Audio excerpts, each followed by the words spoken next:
So hello everybody. My name is Fritz Kreuz from the Environment Agency in Austria.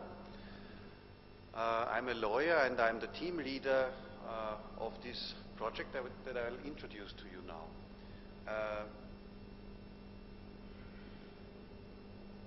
It's a multi-country project, so it covers a number of different countries.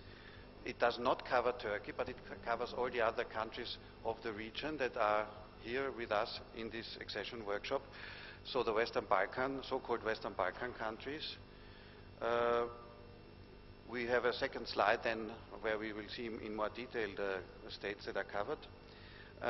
What is the main idea of the project? The project should support the development of a sustainable SDI in all these countries towards INSPIRE. So the goal is not to achieve a full INSPIRE compliance yet, but rather start with the broad topic of NSDI as such and see to what extent we can already achieve INSPIRE compliance.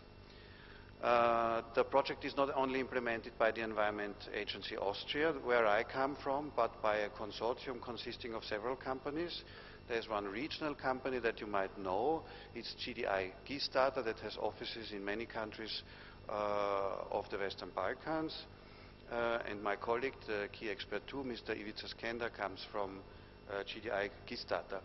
We have also two German companies, one of them being the lead of the consortium, the GFA from Hamburg. And we have a very well-known company, well-known in the whole INSPIRE community. It's Conterra, who supports us with a lot of very specific and technical knowledge needed in this context, and many governments make use of the services offered by Conterra already in different contexts. So also the current EU member states, especially Germany, work a lot with their services. So how about the duration of the project? It's a relatively, such projects are always too short. Of course, it's a 2 years project having started at the beginning of this year and going till the end of 2013. So our goal, of course, is to achieve sustainability in the sense that the project will go on afterwards, or the activities that we want to trigger with this project go on afterwards.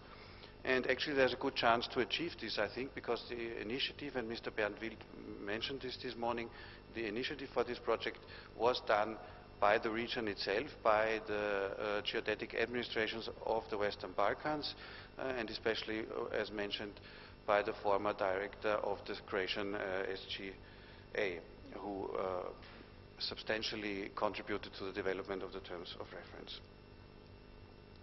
And he also initiated, together with the other countries, a network of cadastral agencies that existed already the years before. So there's really something to build on. And also we noticed that when we started to come into the picture, that there is a cooperation existing, that people know each other, that they are willing to work with each other. So it was not a start from zero, which helped us enormously to really jump into joint work from the very beginning.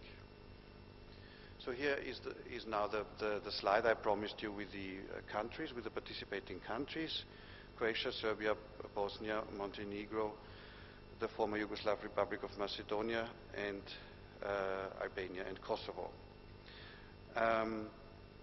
This leads me to the issue of communication and events and meetings. So the key communication platform of the project is, of course, on an everyday basis our webpage, which is www.inspiration-westernbalkans.eu.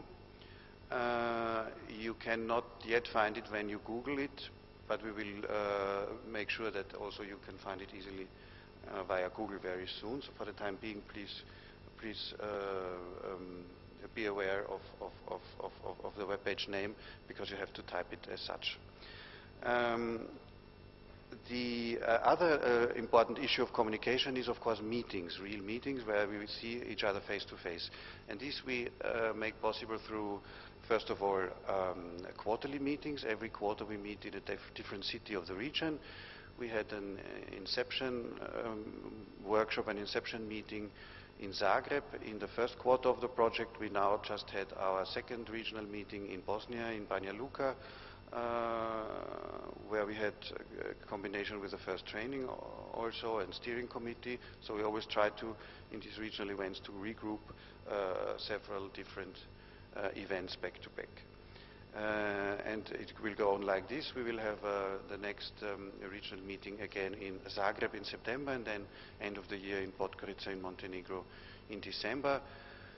And parallel to that, of course, there are specific needs of specific countries that cannot so easily be addressed in a regional meeting where everybody comes together and where some issues necessarily need to remain rather general.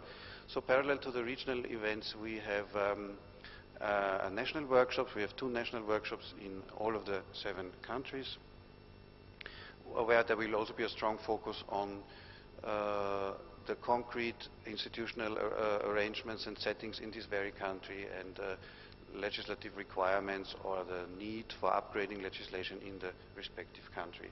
And this legislative and institutional framework is also the only one where we will draw up national reports for all the countries. In the other cases, we rather focus on the regional level, which it leads me to the question, who are the main beneficiaries?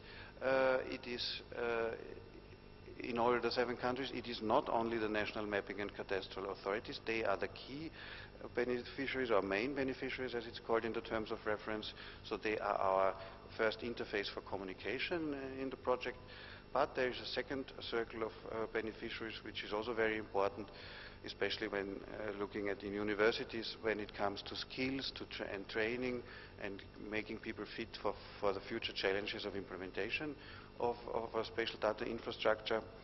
And we have, of course, the Ministries of Environment, who have formally the responsibility, as INSPIRE is part of the environmental acquis, to vis-à-vis the Commission, and of course they also have looking into the potential thematic areas to make use of the INSPIRE infrastructure. They have a lot of topics where INSPIRE helps a lot and can be very useful: nature, water, air, and other environmental media.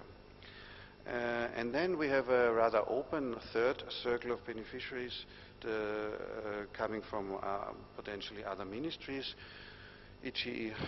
the Ministries of Agriculture, who also have, according to the EU rules, fulfill certain requirements concerning the land parcel management, land parcel identification system.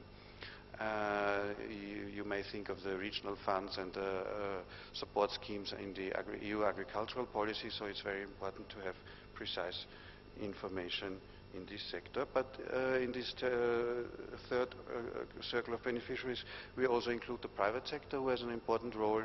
We also include research organizations, and to a certain extent we might also include, of course, NGOs in this circle.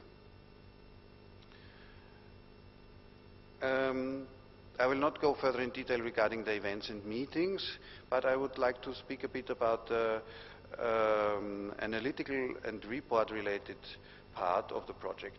So looking into activity 1, legal and institutional framework, as well as capacity building and education, which is the activity 3, and awareness raising and communication, which is the activity 3. For all these 3 activities, we follow more or less the same approach, that we start with an assessment phase that is that we have been kicking off now, actually a couple of days before this INSPIRE conference, and we used the opportunity to see many of the beneficiaries during these days here to discuss some questionnaires that we have been developing that should help us to collect the necessary information. The results of this assessment phase will be presented in September already in the regional event in Zagreb.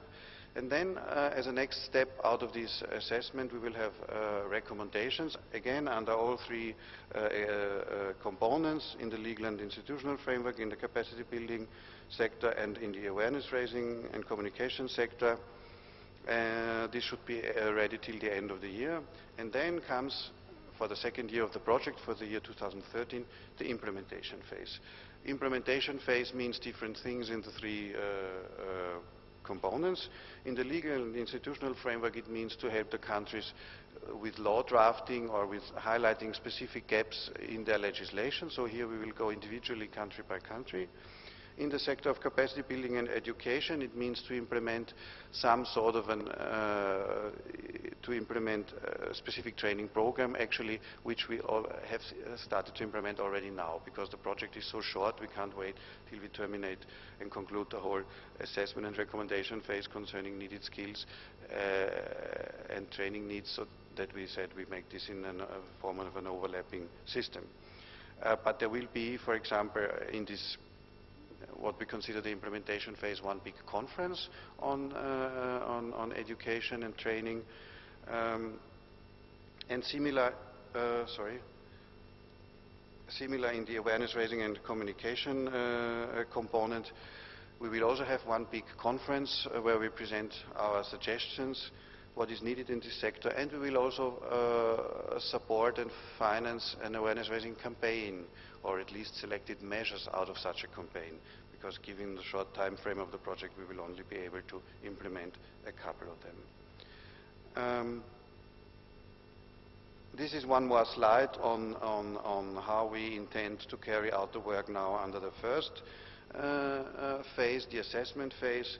So in the first blue part, you see how we collect the information via the mentioned questionnaires, for example, and structured interviews and support by local experts. This information will then be condensed into 7 country snapshots reports. We call them country snapshot reports because they really should be condensed and short. And then out of this we will draw the assessment per activity, per component, as you see on the right side of the slide. So I guess I have spent already more than my 5 minutes, and I will come to an end in the 4 languages that we are using actually in the project. Thank you very much, and I'm of course open for your questions.